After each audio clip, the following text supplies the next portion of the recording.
Andrew Bogut at Los Angeles Lakers, yan ang ating pag-uusapan. Final seconds. Bryant for the win. Bang! Andrew Bogut, isang dating NBA player, may ibinigay naman na prediction sa Los Angeles Lakers ngayong season. Tinasabi kasi nito mga idol na magtatapos lang daw ang Lakers bilang 10th place sa Western Conference.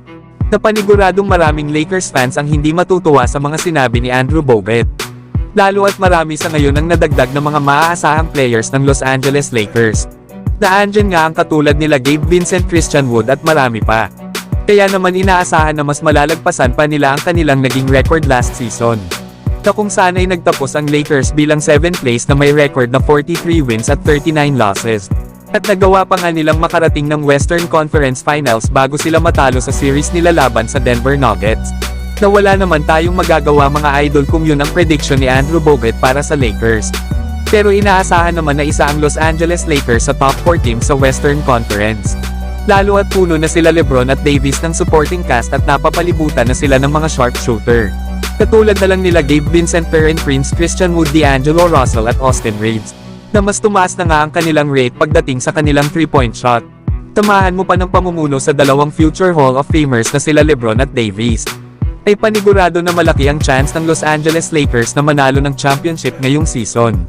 Sa ibang balita naman mga idol, natanong naman si LeBron sa isang interview kung papaano ba daw ito magre-respond lalo na daw sa mga trash talk nila Dillon Brooks at Michael Malone.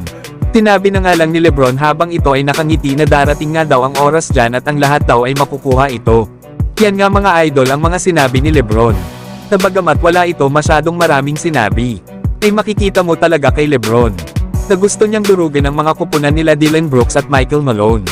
Parehas nga ang dalawa ng mga nang-trash talk kay LeBron sa kani-kanilang mga series sa Memphis Grizzlies at Denver Nuggets last season sa playoffs.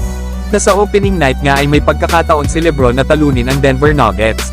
At sirain na rin ang kanilang opening ring ceremony.